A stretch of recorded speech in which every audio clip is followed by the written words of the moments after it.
আসসালামু আলাইকুম। তো আমাদের একটি ভুলের কারণে আমাদের ভুট্টাগুলো সব ইঁদুরে খেয়ে ফেলছে। কী কারণে খেলো আজকে আপনি এই ভিডিওটা দেখলে অবশ্যই বুঝতে পারবেন। এবং আপনি আপনার ক্ষেতের পরবর্তী আপনার ক্ষেতেও যদি এরকম ইঁদুরে ভুট্টা খেয়ে ফেলে তাহলে আপনিও কী পদক্ষেপ নিতে হবে সেটা এখান থেকে শিখতে পারবেন ইনশাআল্লাহ। তো আমাদের এই ক্ষেতে ভুট্টা বুনছিলাম আমরা আমাদের এই সাইড আমার মামাই যেখানে বসে রয়েছে এখান থেকে প্রায় একবারে ওই পর্যন্ত মানে এক কোণা থেকে আরেক কোণা পর্যন্ত সরাসরি ভুট্টা ইঁদুরে খেয়ে ফেলছে। তো ভুট্টার সাথে অনেক কিছু মিশানো হয়েছিল কিন্তু তারপর ওই দেখেন পুরাটাই খালি। এবং আমি ওই কোনায় ইঁদুরের বীজ দিয়ে ভুট্টা রেখেছিলাম এক সাইডে একটা কলাপাতার উপর যাতে করে সেই বীজগুলো ইঁদুরে খেয়ে মারা যায়। তো সেই বীজগুলো নিয়ে আসলাম।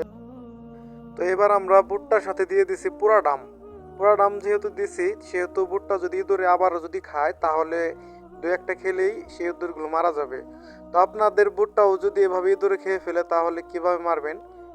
ভুট্টার সাথে পুরা ডাম মিশিয়ে রাখবেন, মিশিয়ে রাখার পরে বুনবেন। মোটামুটি ধরেন 4 থেকে 5 ঘন্টা মিশিয়ে রাখার পর আপনারা যদি বুনেন তাহলে সেই ভুট্টাগুলো ইঁদুরে খেলে সেই ইঁদুরগুলো মারা যাবে। আর আপনারা যদি এই ইঁদুরগুলো না মারতে পারেন তাহলে আপনার ভুট্টা যতবারই বুনেন না কেন আপনার ভুট্টা খেয়ে ফেলবে।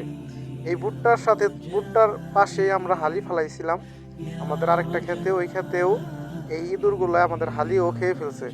তো সর্বপ্রথম আপনাদেরকে এই গ্যাস দিয়ে মারেন বা যেভাবেই হোক ইঁদুরগুলো মারতে হবে। তো এখন আমি ভুট্টার কেল করছিলাম ভুট্টা মারার জন্য আমি কেল করে দিচ্ছিলাম এবং আমার মামা বুনতা ছিল, যে মামা ওই সাইডে বুনতা ছিল। আরেকটা কারণে দুঃখিত, জানি না আপনারা খেয়াল করছেন কি না, আমার এই বাম সাইডে আমার ক্যামেরাম্যান হাত দিয়ে রাখছে। আর ক্যামেরাম্যানকে বলছিলাম যে এমনভাবে ভিডিও করবি যাতে করে আমার মামা না বুঝতে পারে। তো সে ওইভাবে ভিডিও করতেছিল যে আমরা শুধু জানি যে আমাদের ভিডিও হচ্ছে কিন্তু আর কেউ জানে না।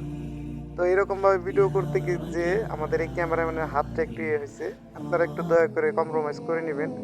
এবং আমার কয়েকটা ভুট্টার কিল করা শেষ, এখনও অনেক দূর বাকি, প্রায় মোটামুটি পুরাটাই এই সাইডে এই কোণার থেকে ওই কোণা পর্যন্ত পুরাটাই ভুট্টা খেয়ে ফেলছে, এই পুরাটাই কিল করতে হবে।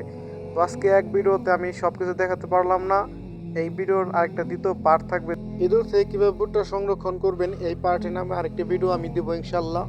তো মামা বুনতা ছিল এবং আমি একটু জিরে এই কেলগুলো করতে অনেক কষ্ট, তা আগামী পর্বে দেখা হচ্ছে।